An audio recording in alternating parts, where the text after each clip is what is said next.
నాగర్ కర్నూలు విషయానికి వద్దాం. ఎస్సీ ఎస్టీలతో పాటు వెనకబడిన వర్గాల సమాహారం ఈ లోక్సభ సీటు.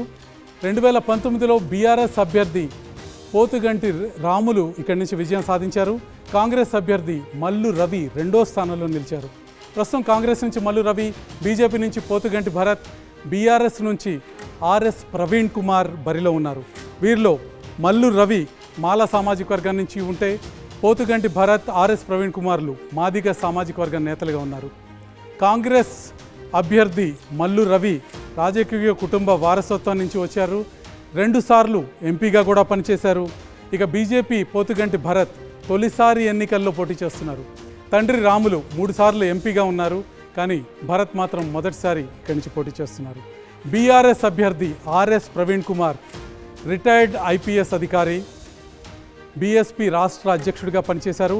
ఇటీవల బీఆర్ఎస్లో చేరారు. బీఆర్ఎస్ తరఫున ఈ నియోజకవర్గం నుంచి పోటీ చేస్తున్నారు. ఈ నియోజకవర్గం నుంచి నాగర్ కర్నూలు నియోజకవర్గం నుంచి కాంగ్రెస్ విజయం సాధించే అవకాశాలు చాలా స్పష్టంగా కనిపిస్తున్నాయి. కాంగ్రెస్ విజయానికి దోహదపడే అవకాశాలు ఏంటో ఒక్కసారి చూద్దాం. మల్లు రవికి స్థానికంగా బాగా పట్టుంది. 2 సార్లు మల్లు రవి, 2 సార్లు ఆయన పెద్దన్న అనంతరాములు ఇక్కడి నుంచి ఈ నియోజకవర్గం నుంచి ఎంపీగా విజయం సాధించారు. ఇక బీఆర్ఎస్ అభ్యర్థి ప్రవీణ్ కుమార్ ఆఖరి నిమిషంలో పార్టీలో చేరి టికెట్ తెచ్చుకున్నారు.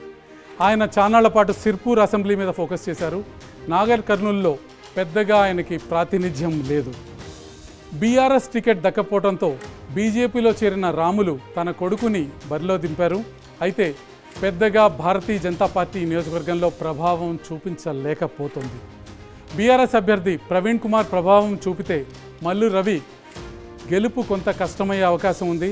లేకపోతే మల్లు రవి గెలుపు మాత్రం నల్లేరు మీద నడకలా కనిపిస్తుంది.